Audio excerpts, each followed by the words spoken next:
Muchas gracias, iglesia. Gracias por permitirme estar aquí. Gracias, pastor, por su presentación. Pero sobre todo y todas las cosas, gracias a Dios, que si no es por su voluntad, no estuviéramos aquí. La predicación del día de hoy se llama Siguiendo a Jesús. Básicamente es parte del ministerio de Jesús. Es Mateo capítulo 8, el verso del 14 al 22, dice así: Vino Jesús a casa de Pedro y vio a la suegra de éste postrada en cama con fiebre. Y tocó su mano y la fiebre la dejó. Ella se levantó y le servía. Y cuando llegó la noche, trajeron a él muchos endemoniados y con la palabra echó fuera a los demonios y sanó a todos los enfermos, para que se cumpliese lo dicho por el profeta Isaías cuando dijo: Él mismo tomó nuestras enfermedades y llevó nuestras dolencias. Viéndose Jesús rodeado de mucha gente, mandó pasar al otro lado, y vino un escriba y le dijo: Maestro, te seguiré a donde quiera que vayas. Jesús le dijo: Las zorras tienen guaridas y las aves del cielo tienen su nido, mas el Hijo del Hombre no tiene dónde recostar su cabeza. Otro de sus discípulos le dijo: Señor, permíteme que vaya primero y entierre a mi padre. Jesús le dijo: Sígueme y deja que los muertos entierren a sus muertos. De muchos personajes de la Biblia realmente no conocemos quiénes son su familia. En el caso de Pedro podemos deducir que era casado porque hablan que su suegra se encontraba en cama postrada con una fiebre. Los evangelios nos hablan de que Jesús visitó la casa de Pedro y una vez ahí, tocando su mano, fue suficiente para sanarla. No sabemos si fue el llamado específico a Jesús de ir a curar a la suegra, si en el momento la vio postrada en la cama, pero sí algo sí sabemos y entendemos, que Jesús responde nuestras peticiones, ya sea que lo hagamos por una propia necesidad o porque alguien lo haga a nombre de nosotros. Jesús responde a su palabra. Jesús demuestra su poder sanador cuando así lo pedimos. También hay que entenderlo de que la enfermedad que tenía la suegra, yo creo que era algo grave. Porque cuando alguien tiene una fiebre, es consecuencia de una infección, y en los tiempos de Jesús no había antibióticos. Normalmente la gente podía perecer por eso. Pero Jesús manifestó su misericordia y su amor, no nada más porque fuera la suegra de Pedro, sino Jesús es bueno, misericordioso y muestra su amor para todos y cada uno de nosotros. El amor de Jesús siempre está presente. Hay que decirlo, el mismo Dios es el mismo Dios de antes, ahora y después. El amor y la misericordia de Jesús siempre está ahí. En Mateo 7, verso al 7 dice: Sigue pidiendo y recibirás lo que pidas. Sigue buscando y encontrarás. Sigue llamando y la puerta se te abrirá. Pues todo el que pide recibe, y todo el que busca encuentra, y todo el que llama se le abrirá la puerta. Aquí el Señor nos dice que pidamos, que busquemos y que llamemos. Y en cualquier momento vamos a encontrar respuesta del Señor. Pero para esto tenemos que hacerlo en comunión con Él. Y la forma de pedir, la forma de buscar y llamar es mediante la oración. Pero orar no significa nada más pedir.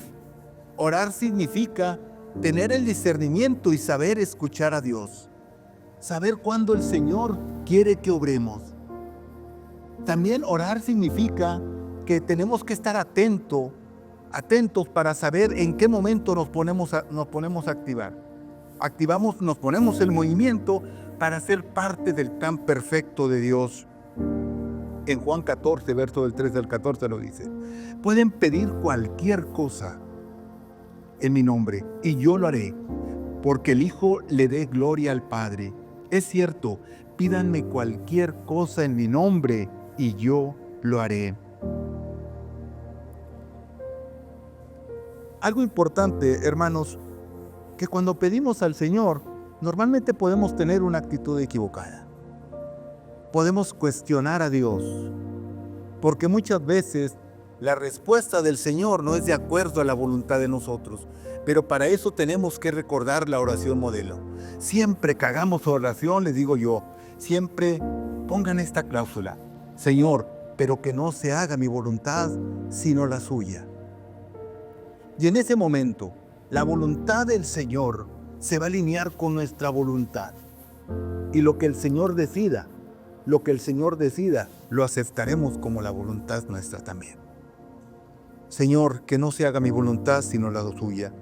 No podemos cuestionar al Señor y decirle: Señor, porque si yo soy bueno, yo me congrego en la iglesia, yo diezmo, cumplo sus mandamientos, ¿por qué yo?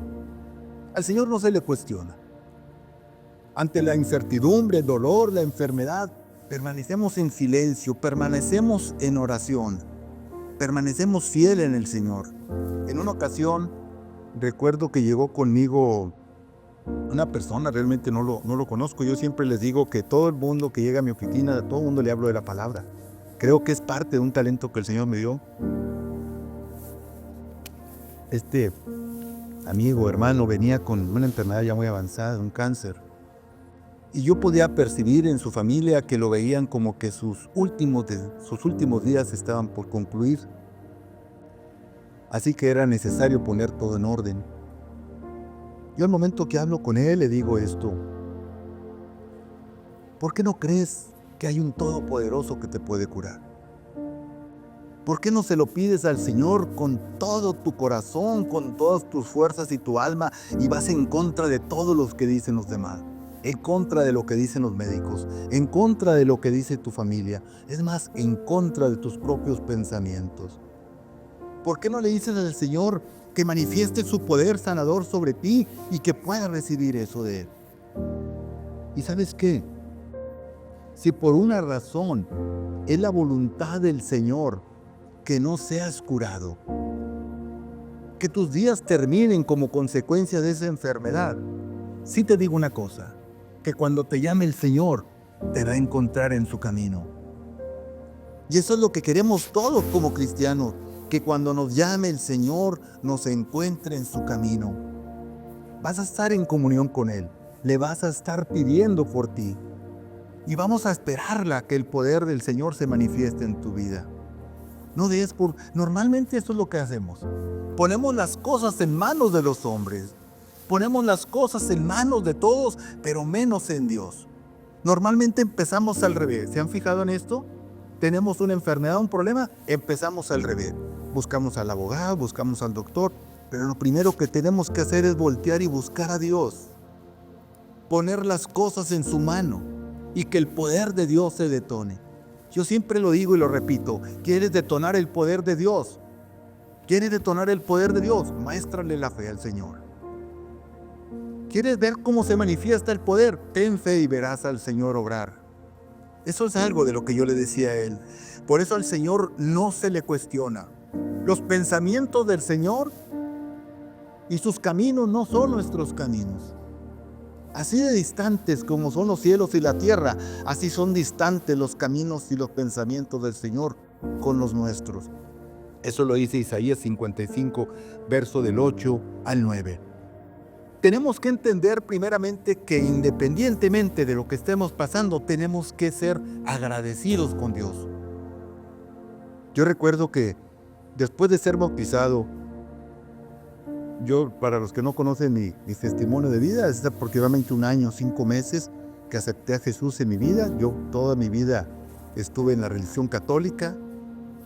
Cuando decidí aceptar, a la primera persona que se lo dije es a Jesús.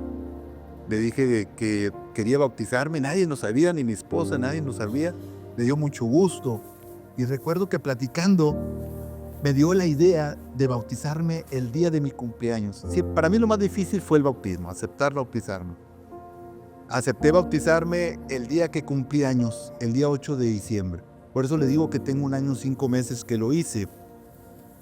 Y recuerdo que iba manejando y volteo con mi esposa y le dije: voy a predicar. Era algo que yo no pensaba hacer. No era algo que se me había ocurrido hacer, pero el Espíritu Santo obró en mí y me dio el deseo de predicar. Me bauticé un fin de semana y el próximo fin de semana estaba en un púlpito. Nunca había estado en un púlpito hablando de la palabra. Me puse a estudiar sobre el agradecimiento y esa fue mi primer predicación, el agradecimiento. debemos ser agradecidos con Dios.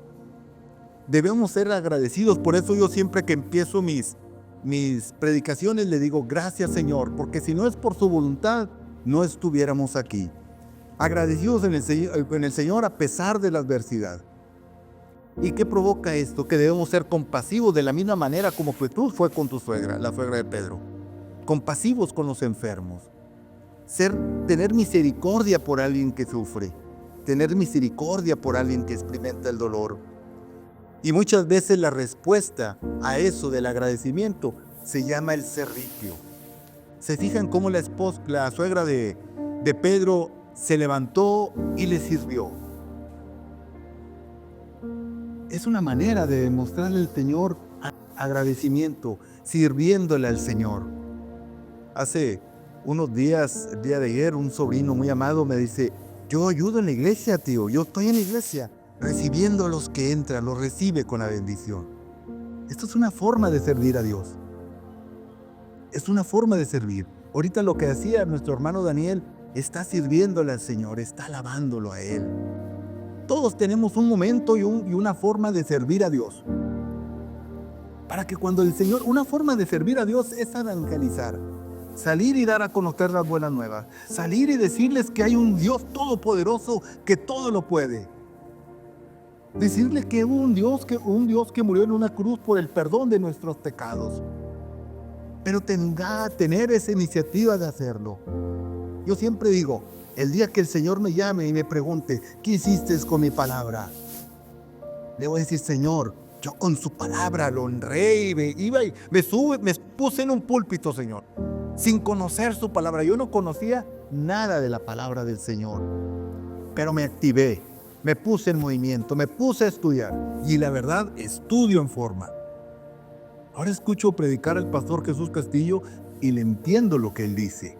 Puedo opinar, anteriormente no conocía absolutamente nada. ¿Se imaginan?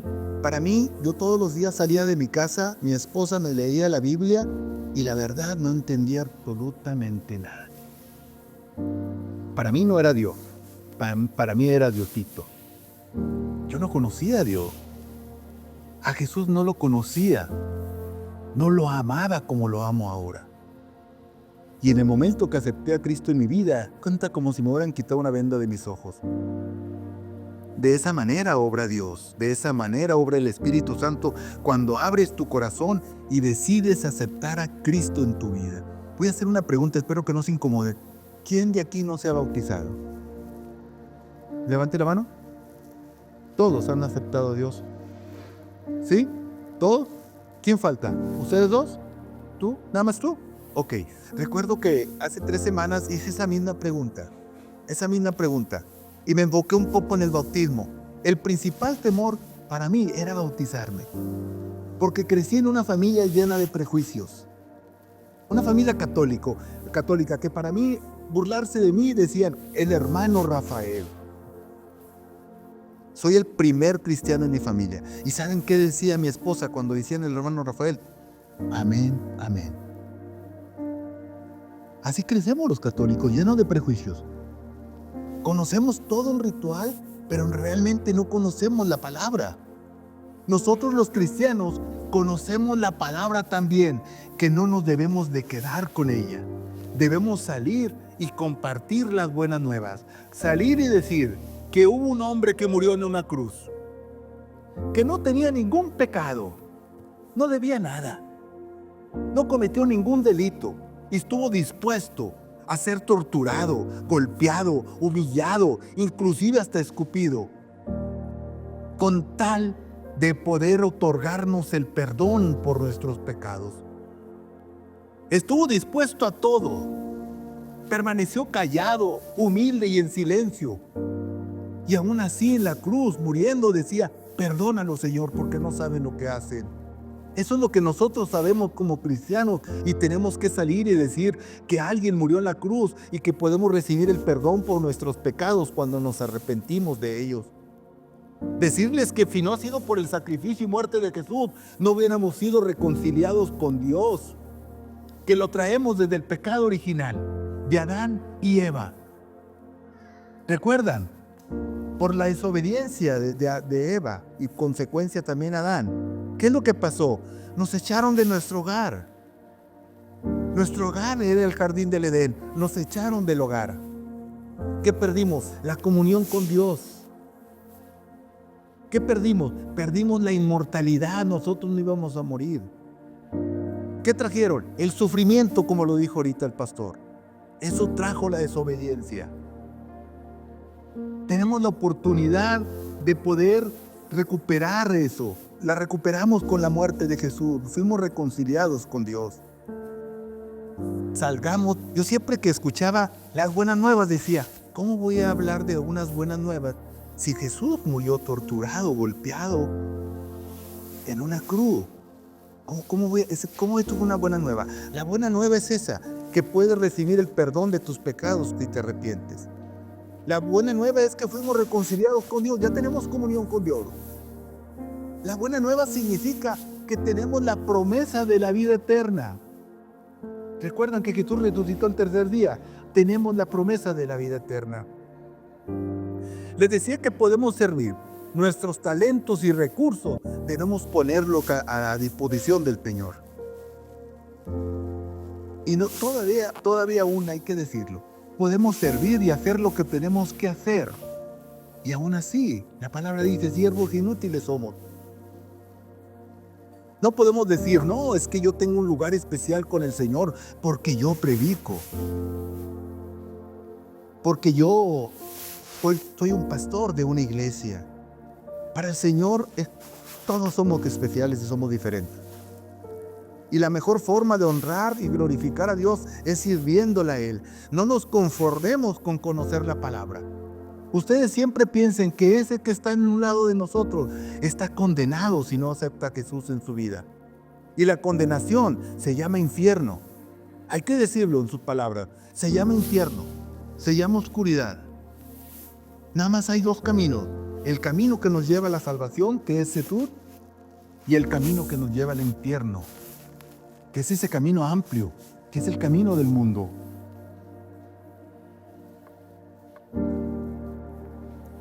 En Lucas, capítulo 6, verso del 44 al 45, dice, ningún árbol produce frutos malos, ni tampoco un árbol malo produce frutos buenos, porque cada árbol se conoce por su fruto. No se cortan higos de los espinos, ni se vendimian uva de las zarzas. El hombre malo saca lo malo del mal tesoro de su corazón, porque de la abundancia del corazón habla la boca. Por nuestros frutos seremos conocidos.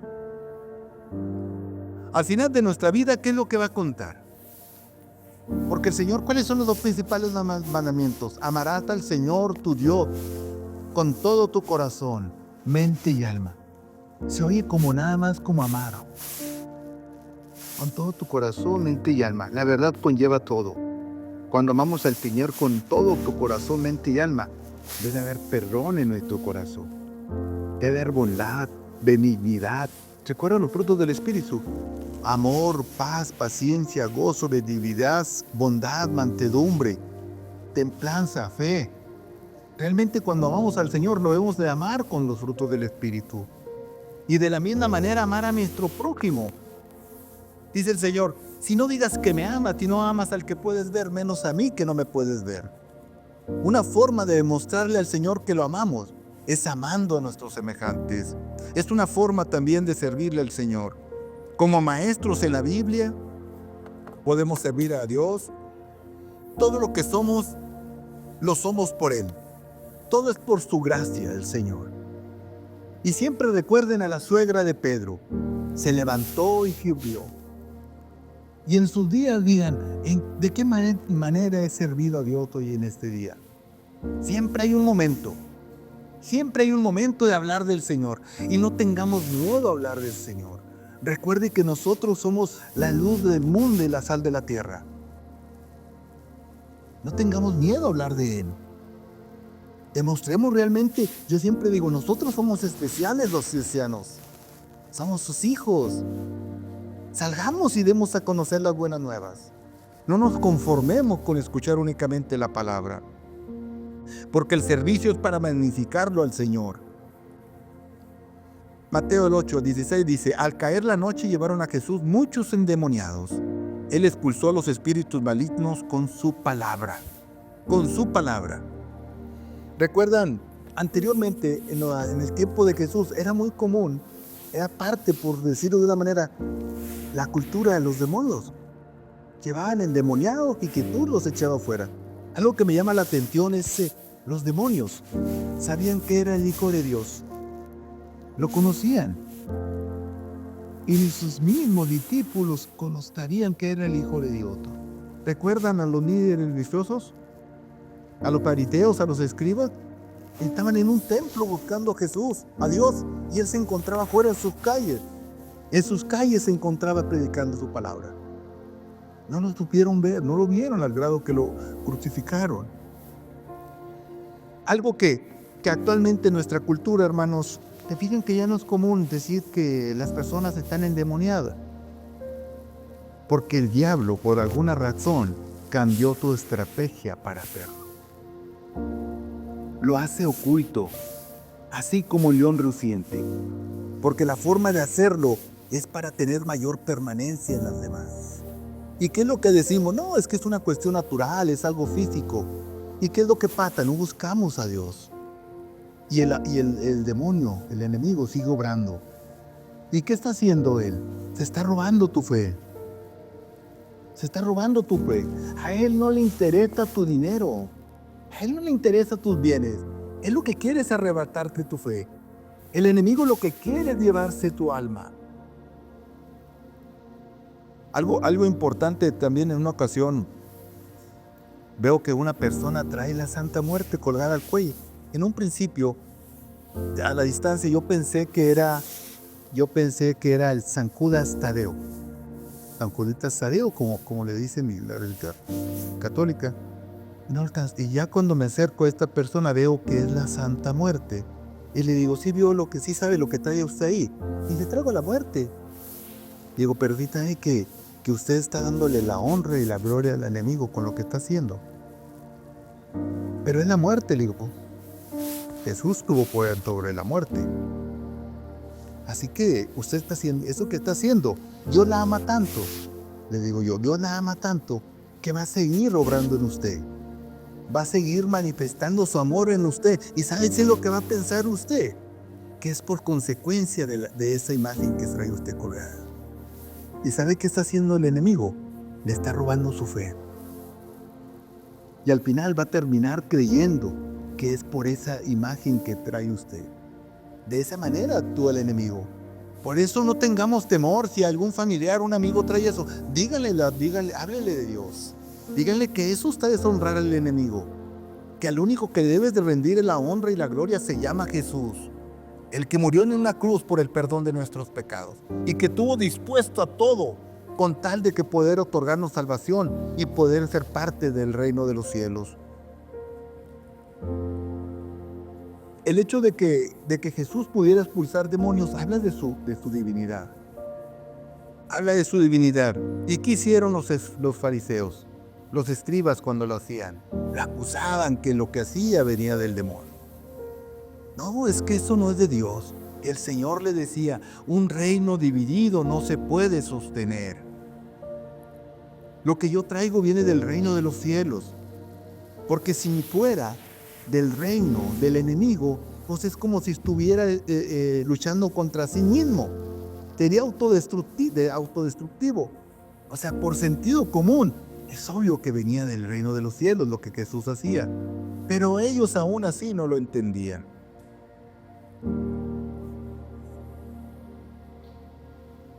Jesús no solo tiene el poder para curar las enfermedades físicas, también las enfermedades mentales, emocionales.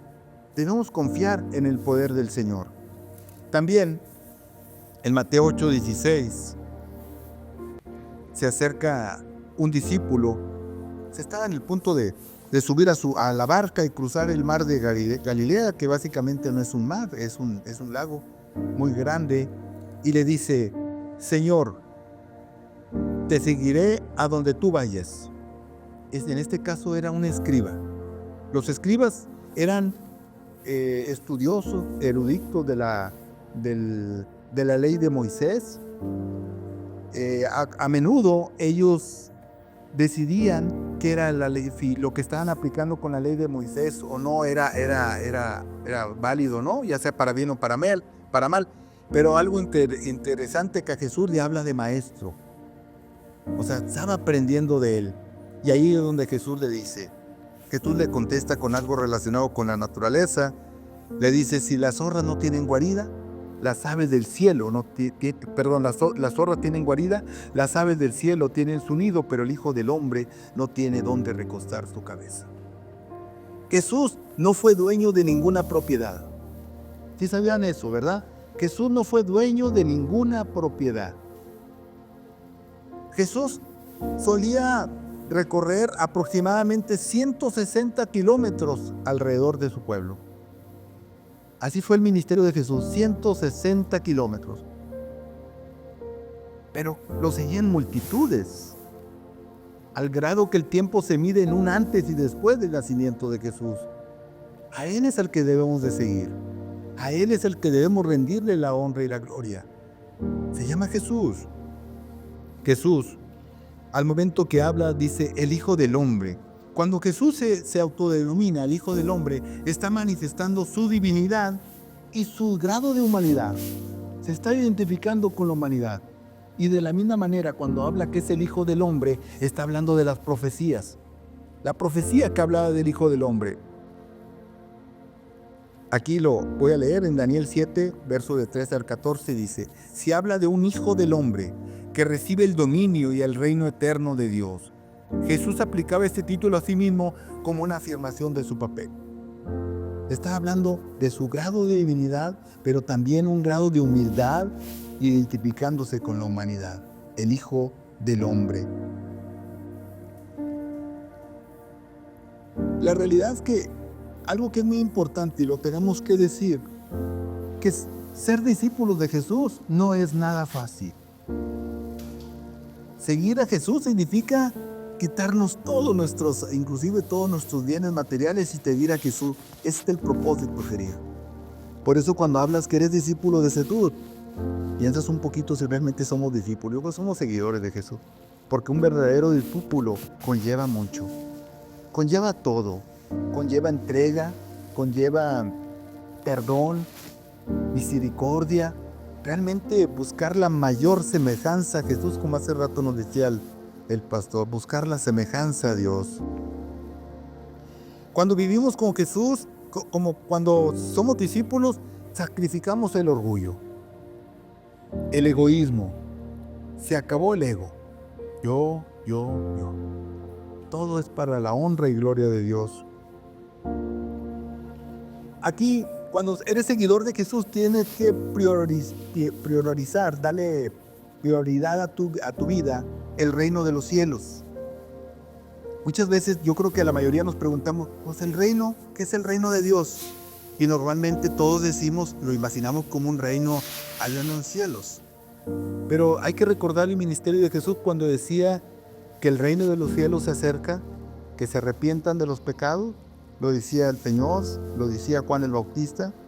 Miren, en el momento en que aceptamos a Jesús como nuestro Salvador, aceptamos a Jesús como el Señor, aceptamos como a Jesús el Hijo de Dios, aceptamos que Jesús murió en una cruz por el perdón de nuestros pecados, aceptamos que Jesús a través de su muerte nos reconcilió con Dios, aceptamos y reconocemos que al tercer día Jesús resucitó de entre los muertos para tener la promesa de la vida eterna.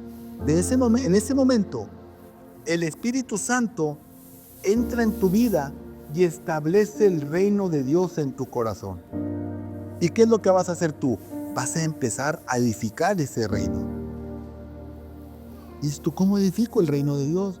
Como ahorita les decía, con los frutos del Espíritu, sirviéndole a Dios, amándolo con todo tu corazón, siendo obediente al Señor. Como les digo, no nada más creyendo en Dios, creyéndole a Él. Cuando le crees a Dios, eres obediente a sus mandamientos y a sus enseñanzas. Y en ese momento tienes al reino de Dios, lo empiezas a edificar. porque el reino de Dios empieza aquí en la tierra y eso nos prepara para el reino de los cielos. Muchas veces decimos, ¿por qué? Porque verá que nosotros fuimos creados a la imagen y semejanza de Dios. Dice, bueno, ¿por qué? Si somos imagen y semejanza de Dios, no tenemos tanto de Dios. Tenemos el conocimiento, la inteligencia. Dios nos dio inteligencia. Podemos crear también, como Dios. Pero lo que entorpece esa imagen con el Señor se llama pecado. Lo que entorpece esa imagen y semejanza con Dios se llama desobediencia. Así que cuando estemos allá en el reino de los cielos, por gracia y misericordia de Dios, ya no va a haber pecado. Entonces se va a manifestar absolutamente el reino de Dios en nuestra vida, plenamente. Pero aquí, en la tierra, empezamos a edificar el reino de Dios. Y el reino de Dios es para todos, es inclusivo.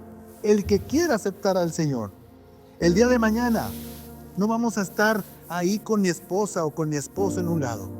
No vamos a estar con los hermanos o con el pastor. Vamos a estar solos en presencia de Dios. Y si le pregunta el Señor, ¿por qué no lo aceptaste como tu Salvador? ¿Qué vas a decirle? Vas a poner todos los pretextos, es que mi familia es que es católica, yo con mis prejuicios, la burla de mis hermanos, la burla de mis amigas, de mis amigos. Las cuentas son propias, son de cada quien. Normalmente cuando nos invitan a las cosas de la iglesia, siempre estamos ahí como que estamos haciéndole un favor a alguien. El favor nos lo estamos haciendo nosotros. Si queremos ser parte del reino de los cielos y no estar condenados en el infierno, tenemos que aceptar a Jesús como nuestro Salvador. Tenemos que tener la valentía de decir, yo recuerdo recién bautizados de acerca un hermano, me dice, hermano Razael, qué valiente es usted. Te digo, valiente, ser un cobarde. Tardé 58 años en aceptar a Cristo en mi vida. Recuerdo cuando me invitaron al campamento de Chamacuero para que vaya y predique y dé su testimonio. Y lo primero que le digo a los jóvenes, le digo, ¿cómo me hubiera gustado estar aquí enfrente de ustedes y decirles que tengo hace 58 años, o prácticamente toda mi vida acepté a Jesús en mi vida? Vengo a decirles que tengo unos meses de aceptar a Jesús en mi vida y eso a mí me avergüenza hacerlo. Pero nunca es tarde para aceptar al Señor. Nunca es tarde. Recuerden esto, la vida es impredecible. No sabemos cuándo es nuestro último día. Y qué mejor que cuando nos llame el Señor, nos encuentre en su camino. En ese camino angosto. En ese camino angosto que nos lleva al reino de los cielos. En ese camino que se llama Jesús. Jesús es el camino y es la verdad y es la vida. La vida eterna es a través de Jesús. Que cuando nos llame nos encuentre en su camino. Vamos a honrar y a glorificar el sacrificio de Jesús en la cruz. También, se acerca otro discípulo y le dice, ese se entiende como que Jesús le dijo que sí, lo aceptó, le dijo, sígueme. Y le dijo, deje que primero entierre a mi padre. Que entierre primero a mis padres. Yo traté de visualizar ese momento. Imagínense, Jesús le dice, la prioridad es seguirlo a él. Le dijo, sígueme. Y él dijo, no, espéreme, Señor, déjeme enterrar a mis padres, dice el Señor. Deja que los muertos entierren a sus muertos. Cuando Jesús dice eso, está hablando de los muertos espiritualmente. Esos que no han reconocido a Jesús como su Salvador. Dijo, deja que los muertos entierren a los muertos. Tú sígueme. La prioridad debe ser seguir a Jesús. ¿Saben cuánto le faltaba a Jesús más o menos para que terminara su ministerio? 2 años. 1 año o 2 años. Era más o menos el tiempo que le faltaba para que Jesús fuera crucificado. Imagínense, él quería ir a enterrar a su padre. No sabemos si iba a esperar que tus padres murieran o si ya habían muerto. Al año, los judíos tienen la costumbre de hacer un segundo entierro. Sacan los huesos y los guardan en una especie de cripta o urna y los vuelven a enterrar en el mismo lugar, pero tiene que pasar 1 año. 1 año. Pues yo creo que ya Jesús ya estaba a punto de ser crucificado cuando él quería incorporarse a ser su discípulo. Ese es un llamado de atención. ¿Por qué tenemos que esperar a seguir al Señor si lo podemos hacer ya? ¿Cómo sabemos si estos son los últimos momentos de nuestra vida? Quiero que sepan que el día que acepten a Jesús en su vida, va a haber fiesta en mi cielo. Dicen que por 99 cursos que ya aceptaron a Jesús, estos ya están seguros. Pero por uno que estaba perdido, y que acepta a Jesús en su vida, hay fiesta en el cielo, se goza. Imagínense que cuando hacen comunión con el Señor, yo siento que yo tengo mucha comunión con Él, porque ya me veía el enemigo ahí, ya me veía hospitadito a Rafael. Y cuando me veo que salí de su camino, yo estoy seguro que hubo fiesta en el cielo. Por eso yo siento mucha comunión con Dios.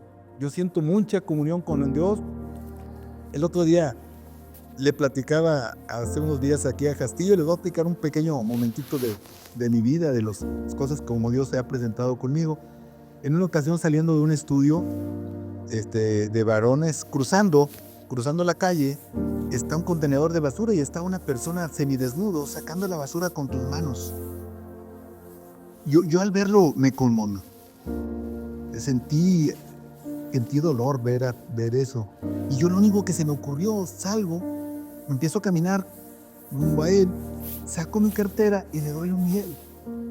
No le dice, Dios te ama y que Jesús se sana. Amigo, órale, para que te ayude. Nada más, eso es lo único que dice. ¿Saben qué hizo él? Extendió tu mano.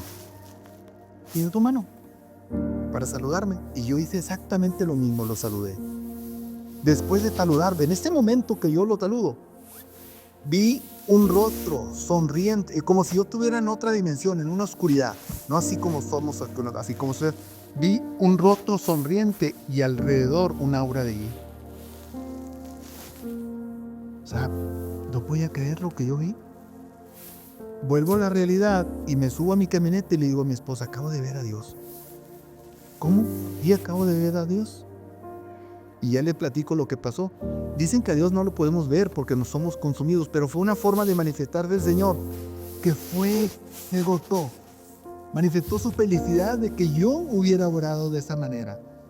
Por eso cuando digo Dios todo lo sabe, todo lo ve, hasta nuestros pensamientos lo sabe. Así que nosotros edifiquemos el reino de Dios. Es como si fuera un hogar espiritual que tenemos.